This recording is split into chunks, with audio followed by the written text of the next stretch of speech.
Hi friends and families, welcome to class YouTube video channel. இன்றைக்கி நம்ம பார்க்க போகிற டிஷ் பார்த்திங்கன்னா சிம்பிளான ஒரு வேர்க்கடலை சட்னி தாங்க. வேர்க்கடலை சட்னி பிடிக்காதவங்க யாரும் இருக்க மாட்டாங்க. மேக்ஸிமம் எல்லாருக்குமே வேர்க்கடலை சட்னி பிடிக்கும், குழந்தைங்களுக்கு ரொம்ப விருப்பமாக இருக்கும். ஸோ அதுக்கு தேவையான இன்க்ரீடியண்ட் இது தான்: வேர்க்கடலை, புளி, பூண்டு, காஞ்ச மிளகாய், தேங்காய். ஃபஸ்ட்டு நம்ம மிக்ஸி ஜாரில் கொஞ்சமாக தேங்காய் ஃபஸ்ட்டு ஆட் பண்ணிக்கலாம்.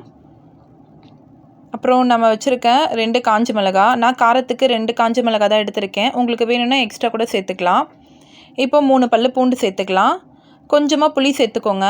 நம்ம எப்போவுமே வேர்க்கடலை சட்னிக்கு புளி சேர்த்தா தான் கொஞ்சம் நல்லாயிருக்கும்.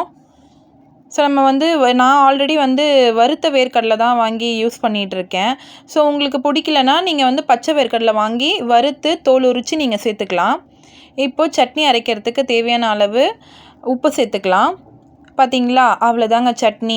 ரொம்ப கெட்டியாகவும் இல்லாமல் ரொம்ப தண்ணியாகவும் இல்லாமல் அரைச்சாச்சு. இப்போ தாளிக்கிறதுக்கு கொஞ்சமாக கடலை எண்ணெய் போட்டு அதில் கொஞ்சம் கடுகு போட்டு நல்லா பொரிஞ்சதும் நம்ம சட்னியில் மிக்ஸ் பண்ணிக்கலாம்.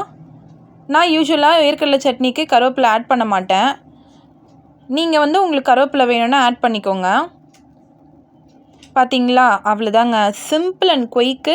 எல்லா டிஷ்ஷுக்குமே ரொம்ப ஈஸியாக இருக்கும், டேஸ்டியாகவும் இருக்கும் இந்த வேர்க்கடலை சட்னி. மெயினாக பார்த்தீங்கன்னா தோசை, இட்லிக்கெலாம் அல்டிமேட் காம்போவாக இருக்கும். நீங்களும் கண்டிப்பாக ட்ரை பண்ணுங்கள். உங்கள் பசங்களுக்கு கொடுங்க, வீட்டில் எல்லாருமே விரும்பி சாப்பிடுவாங்க. குயிக்காக செஞ்சு முடிக்கலாம். அவ்வளோதாங்க. பார்த்தீங்களா எவ்வளோ சூப்பராக இருக்குன்ட்டு. நம்ம ஒரு ரோட் சைட் கடையில் போய் ஒரு வேர்க்கடலை சட்னி வாங்கி சாப்பிட்டோன்னா ஹோட்டலில் சாப்பிட்றத விட அந்த சட்னியோட டேஸ்ட்டு சூப்பராக இருக்கும். சேம் அதே லெவலுக்கு இந்த சட்னியோட டேஸ்ட்டு நல்லா இருக்குங்க. நீங்கள் ட்ரை பண்ணுங்கள்.